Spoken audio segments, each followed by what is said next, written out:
Pacifica Radio, I'm Scott Baba. The viability of a U.S.-backed proposal to wind down the 8-month-long war in Gaza was cast into doubt after Israeli Prime Minister Benjamin Netanyahu said he would only be willing to agree to a, quote, partial ceasefire deal that would not end the war.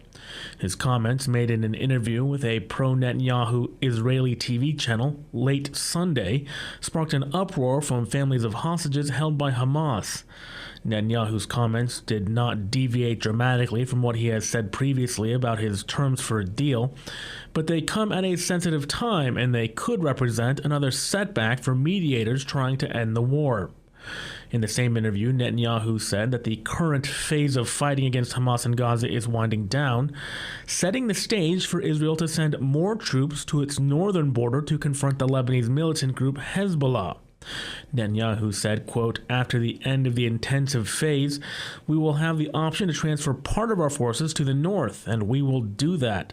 First and foremost, for defense purposes. Secondly, to return our residents home.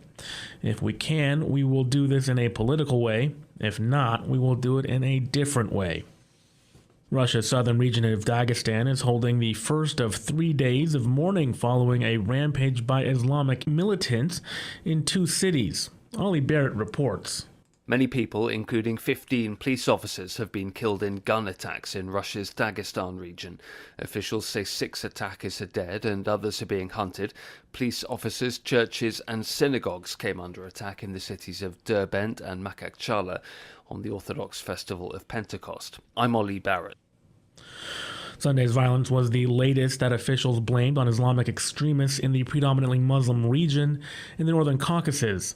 It also was the deadliest in Russia since March, when gunmen opened fire at a concert in suburban Moscow, killing 145 people. That attack was claimed by an affiliate of the Islamic State group, but no group has taken responsibility for this weekend's attack so far. Millions of Americans sweated through a scorching weekend as temperatures soared across the U.S., while residents were rescued from floodwaters that forced evacuations across the Midwest. Donna Warder filed this report. I need all the sandbags to go to Avenue D, Memorial Park West. Residents of Hayward in Iowa spent Saturday filling sandbags. Mayor Larry Gregg told KCAU the community came together. It's amazing. That's what Hayward is about when we have a problem. Floodwaters rose at the borders of Iowa, South Dakota, and Minnesota. And in northwest Iowa, entire neighborhoods were evacuated. Rains are expected to continue today. Meanwhile, many parts of the country have been enduring scorching temperatures. Bob Oravec of the National Weather Service says it's expected to be 10 degrees cooler for the eastern part of the U.S., but not so for the plains in the southeast. The temperatures are expected to be anywhere from the upper 90s to a few degrees over 100 degrees. I'm Donna Warder. This week will see the first presidential debate between President Joe Biden and former President Donald Trump. Jackie Quinn reports.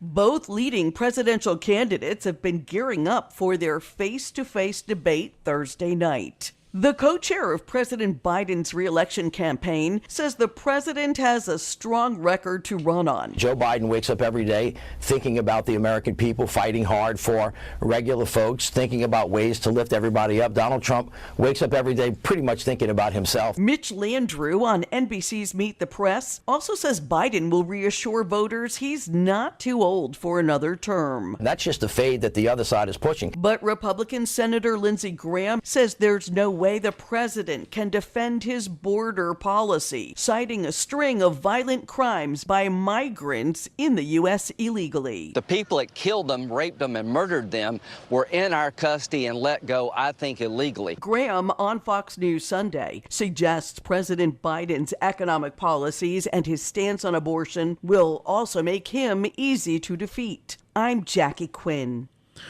Meanwhile, a private organization has begun investigating scores of federal employees suspected of being hostile to the conservative policies promised by Republican candidate Donald Trump.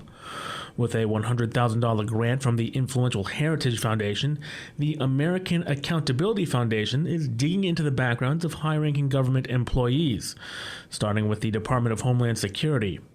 The group's activities underscore the length Trump's allies are willing to go to make sure no one can stop a potential second-term agenda. Democracy experts and government federal employees union says the move conjures up the McCarthy-era Red Scare. Heritage's Project 2025 has a plan to make it easier to fire federal workers. The Biden administration has instituted a rule to try and prevent that. I'm Scott Baba for Pacifica Radio.